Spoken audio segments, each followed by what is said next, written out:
किराएदार बेटा। उठ जा नालायक, सुबह के 8 बजने को है।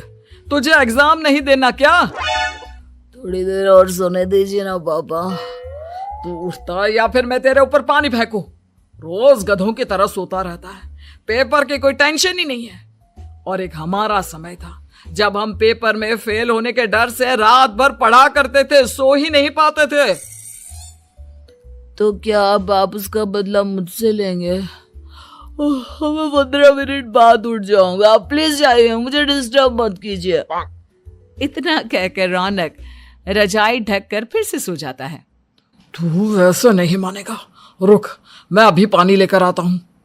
बस फिर क्या था, इतना कहकर वो भागते हुए बाथरूम में जाते हैं और पानी की एक बड़ी सी बाल्टी लाकर रौनक के ऊपर फेंक देते हैं। पानी पड़ते ही रौनक झट से उठ जाता है। ये आपने क्या किया पापा? अब तो उठेगा नहीं तो यही करना पड़ेगा ना। वैसे थैंक्स डैड, आपके कारण ना अब मुझे नहाने की भी जरूरत नहीं पड़ेगी। चलिए अब आप माँ से बोलकर मेरे कपड़े निकलवा दीजिए, तब तक मैं ब्रश कर लेता हूँ। वैसे कल ना आप एक काम और करना, नहलाने के साथ साथ मुझे ब्रश भी करवा देना। ये ब्रश करने में ना मुझे बहुत आलस आता है। रौनक की बातों से अरविंद का मुंह खुला का खुला रह जाता है। वो अपनी पत्नी कमला के पास जाता है और रौनक की हरकतों के बारे में बताता है, जिसे सुन उसकी पत्नी हंसने लगती है। तुम अपने बेटे को समझाने के बजाय हंस रही हो। रौनक बच्चा है, धीरे धीरे सुधर जाएगा, आप क्यों उसके पीछे पड़े रहते हो? अभी नहीं सुधरेगा तो कब सुधरेगा? 10वीं क्लास में है रौनक, वो अब कोई बच्चा नहीं रहा। अरविंद की इतना बोलते ही वहां रौनक भी आ जाता है।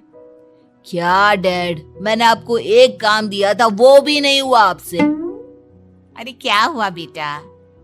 माँ, मैंने डैड से बोला था कि वो आपको बोलकर मेरे स्कूल की यूनिफॉर्म निकाल दे, लेकिन मेरे पीछे पड़ने के अलावा इनसे एक काम ढंग से नहीं होता।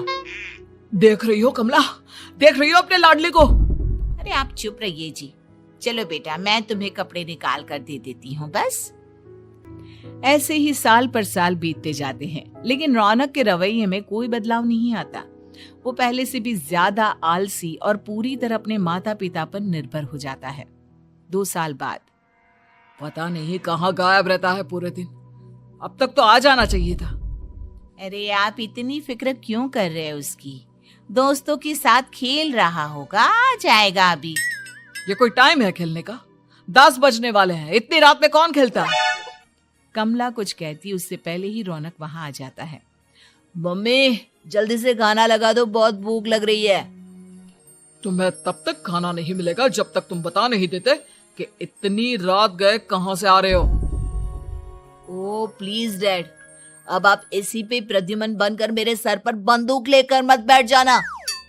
अपनी फालतू की बकवास बंद कर और बता कहां से आ रहा है। माँ अब समझाइए ना डैड को। बता देना बेटा, इनको भी तसल्ली हो जाएगी। आप बोल रही हैं तो बता देता हूँ, मैं दोस्तों के साथ मूवी देखने गया था, इसलिए देर हो गई। तो इन सब चीजों में मेरे पैसे उड़ाता है। कभी 1 रुपया कमाने के बारे में सोचा है तूने? जब देखो हवा की तरह पैसे उड़ाता रहता है। माँ अब आप इन्हें चुप करा दीजिए, वरना ना मुझे गुस्सा आ जाएगा। अच्छा क्या कर लेगा? बता ना क्या कर लेगा तू? वैसे बात तो ठीक ही है, मैं कर ही क्या सकता हूँ। पैसे तो फिर भी मैं आपसे ही मांगूंगा ना। चलिए अब ये सब बात छोड़िए और मम्मी मेरे लिए खाना लगा दीजिए। अभी लगा देती हूँ बेटा। मैं बता रहा हूँ कमला, एक दिन ये ऐसे ही बिगड़ जाएगा। ओफो, आप क्यों इतना पीछे पड़े रहते हो मेरे बच्चे के? बात की बाद में देखेंगे, अभी आप शांति से उसे खाना खाने देंगे। अगले दिन डैडी मुझे 10,000 रुपए चाहिए। हाँ?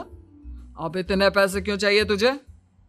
डैड आप बिना सवाल किए कभी पैसे नहीं दे सकते क्या? जब तक तू बताएगा नहीं तुझे पैसे भी नहीं मिलेंगे। अरे अब आप अपने बेटे को पैसे भी नहीं दे सकते? नालायक, तेरी उम्र के लोग नौकरी करते हैं और एक तू है जो नौकरी करने का नाम ही नहीं लेता कभी।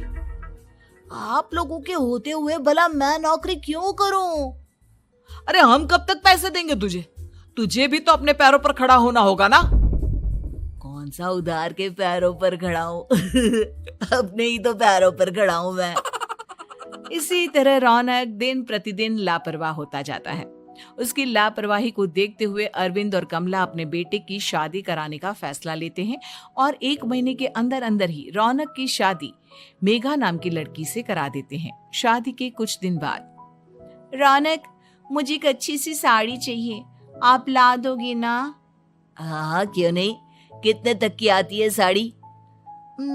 यही करीब 5,000 तक की। तुम चिंता मत करो, मैं आज ही डैडी से पैसे मांगकर तुम्हारे लिए साड़ी ले आऊंगा। आप कब तक ऐसे ही अपने पापा से पैसे मांगते रहेंगी? कोई अच्छी सी नौकरी क्यों नहीं कर लेते आप? अरे डैड के होते हुए मुझे नौकरी करने की जरूरत ही क्या है? पर आप ऐसे कब तक उनसे पैसे मांगते रहेंगे? कुछ आपको अपने दम पर भी तो करना होगा ना। अब तुम भी बाकी लोगों की तरह मुझे ज्ञान देना शुरू मत कर देना। साड़ी चाहिए ना तुम्हें, मिल जाएगी बस। इतना कहकर रौनक अपने पिता से पैसे मांगने चला जाता है। डैडी, मुझे 5,000 रुपया चाहिए। अब 5,000 क्यों चाहिए तुझे? वो मेघा को साड़ी चाहिए थी। अरविंद आगे बिना कुछ कहे चुपचाप उसे पैसे निकाल कर दे देता है। कुछ दिन बाद, तुम्हें नहीं लगता कमला, रौनक हम पर पहले से भी ज्यादा डिपेंड हो गया है? मुझे तो अब उसके भविष्य की चिंता होने लगी है। कल को हमें कुछ हो गया तो वो क्या करेगा? काश तुमने पहले ये सोच लिया होता तो आज हमारा बेटा इतना लापरवाह नहीं होता। तब मुझे कहाँ पता था कि मेरा लाड प्यार उसे इतना बिगाड़ देगा कि वो इस हद तक लापरवाह बन जाएगा। कोई बात नहीं, अभी भी देर नहीं हुई। मुझे पता है उसे कैसे सुधारा जा सकता है। कैसे? अरविंद कुछ कहता उससे पहले रौनक वहां आ जाता है और पैसों के लिए हाथ फैलाने लगता है। डैड, मैं और मेघा बाहर घूमने जाना चाहते हैं। अरे वाह, ये आज सूरज कहाँ से निकला है? Dad please. अच्छा चलो अब मुद्दे की बात करो। मुझे अब 25,000 चाहिए। अब तुम्हें 1 रुपया भी नहीं मिलने वाला। अगर तुम्हें पैसों की इतनी ही जरूरत है तो कोई ढंग की नौकरी कर लो। मम्मी, आप कुछ कहिए ना डैड को। बेटा, वो गलत क्या बोल रहे हैं? ये सब हम तेरे भले के लिए ही तो कर रहे हैं। मम्मा, मैंने बताया ना आपको, मुझे नहीं करनी कोई जॉब वॉब। तो ठीक है, निकल जाओ हमारे घर से। तुम्हारे जैसे लोगों के लिए मैंने ये घर खड़ा नहीं किया है। जितना ये घर आपका है ना, उतना ही मेरा भी है। मैं कहीं नहीं जाने वाला। जाना तो पड़ेगा ही तुझे, क्योंकि अब मैं तेरा कोई भी खर्चा नहीं उठाने वाला। ठीक है, मत उठाइए मेरा खर्चा, मैं अपने दम पर भी जी सकता हूँ। तो बेशर्मों की तरह अब तक यहाँ क्यों खड़ा है? अपना सामान ले और निकल जाए यहाँ से। रौनक पैर पटकते हुए वहां से चला जाता है। घर से निकालना जरूरी है क्या उसे? बिना पैसों के कौन रखेगा उसे किराए पर? अगर उसका भविष्य सुधारना है तो हमें अपने दिल पर पत्थर रखकर ये कदम उठाना ही होगा। दोनों बात कर रहे होते हैं कि रौनक अपनी पत्नी के साथ एक बड़ा सा बैग लेकर घर से निकल जाता है, लेकिन घर से बाहर उसे कोई भी मुफ्त में अपने घर किराए पर नहीं रखता।